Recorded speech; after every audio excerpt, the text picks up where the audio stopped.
And you'll argue with doctors over this, but they're literally extracting some nutrients from the hose, not from the bucket. So it's really a flawed method. And I love this is one of the greatest pictures, and I've kept this for years and years. It perfectly encapsulates how many people feel at the doctor's office. And I've experienced myself, and I've managed doctors before. So I've been in all of these settings. I've done this. And people have arguments with doctors, pleading with them. Something's wrong. Please investigate. And they're brushed off. Everything's normal, even though look at that sad lady over there with all the red spots and says, good news, your lab results look great. Everything's normal. You're the picture of health. So there's actually a high number of cases where measuring what's in the blood is going to be completely misleading. First of all, we have tightly regulated nutrients, calcium, potassium, iron, and magnesium. Those are regulated, right? They must stay level in the blood. Remember, what does the body care about? Number one, survival.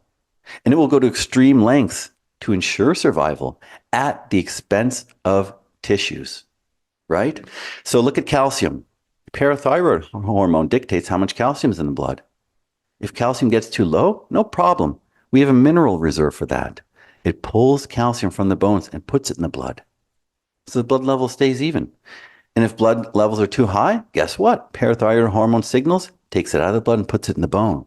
So you can be extracting and leaching and leaching and leaching calcium from your bones to keep your blood levels even. Your bones can be disintegrating. And the doctor will tell you, well, your levels are completely normal. The same goes for potassium, iron, magnesium. And then what about B12? Well, there are many cases we've been finding because this results in neurological inadequacy and deficiency and inefficiency in neurological function when people are lacking B12. So who's lacking B12 the most in society? Well, according to the studies, it's people with Alzheimer's and dementia, but their blood levels come back normal. They have B12 in their blood. But when we measure the cerebral spinal fluid, the B12 getting to the brain, zero.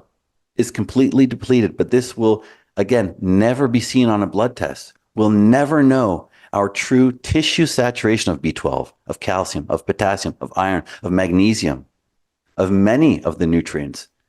But what else does this do? It causes the normalization of symptoms.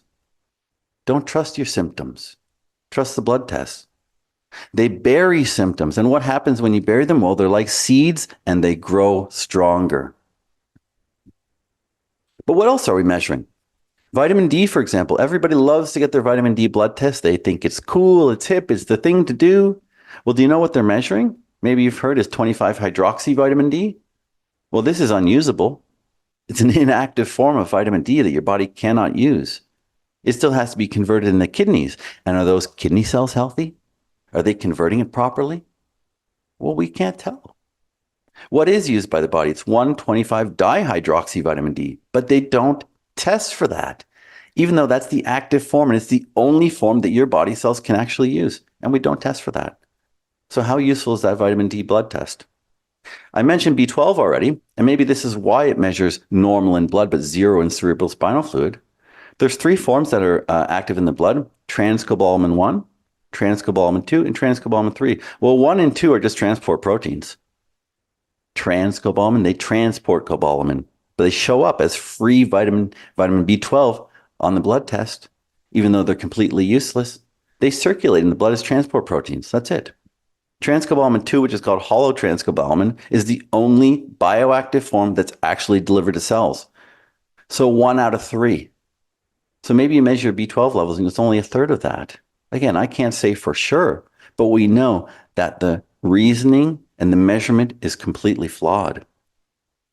But then let's look at what else. What do they measure? Well, typical blood tests measure what? Iron, calcium, vitamin D, folate, B12, and vitamin E. That's it. Well, we've gone over most of those and why they're not good measurements, but I have vitamin E there also. And there's many patients that I see who are very low vitamin E in blood tests, and I give them vitamin A, and their blood tests, they do it again, and their vitamin E comes back normal. Because again, differentiation does not equal separation. We require all of them. A vitamin A inadequacy will show a vitamin E inadequacy in the blood because they're required for one another. So if you never measure your vitamin A, how would you ever know? right? You go, you get a blood test, you measure your vitamin E, it's low, you take vitamin E and nothing happens because that's not the problem. That's why you must have comprehensive testing. You must test all nutrients. It's the nutritional chain of life. You must test all of them in order to get an idea of what's going on in the body, in order to know which one am I lacking most? Second most, third most, fourth most, fifth most if you're unlucky. Well, if you don't measure all of them, how will you ever know? And think about that. They measure about 6 nutrients. Well, that's 20% of what you need. 20% of what you need. Imagine going and scanning your computer for viruses. I'm just going to scan 20% of my computer for viruses, and that's fine. Imagine taking a family vacation. You're about to fly off to Jamaica, and they say, you know what? We're only going to perform 20% of the safety checks. That's enough. It's ridiculous. Testing 6 nutrients is a waste of time. You must have a comprehensive evaluation using functional testing. That's the only testing method that does it, by the way. I found this online and I wanted to share it. Let's Get Checked. It's become very popular. In fact, I have a lot of patients that come to me, says, oh yeah, I use Let's Get Checked. Well, let's take a look at this and we can have a laugh together. This is called the essential vitamin test. And what do they measure? B12, D, and E. Essential. I mean, aren't they all essential? 3? That's what they're measuring? And look, they charge $109. Oh, you get free shipping. They charge $109. This is American, by the way, for 3. Well, let's say we wanted to measure all 30. Over $1,000 US? Are you kidding me? Most people just want to know, tell me what vitamin to buy in the store. Oh, here, go and spend $1,000 and then you'll find out. Well, we know the blood testing flawed anyways. What are they measuring here? Let's get checked. B12, big flaws. Vitamin D, they don't even measure the active form. And vitamin E, which could really be shown as a vitamin A deficiency. So tests like these, while appealing to people, are really flawed and completely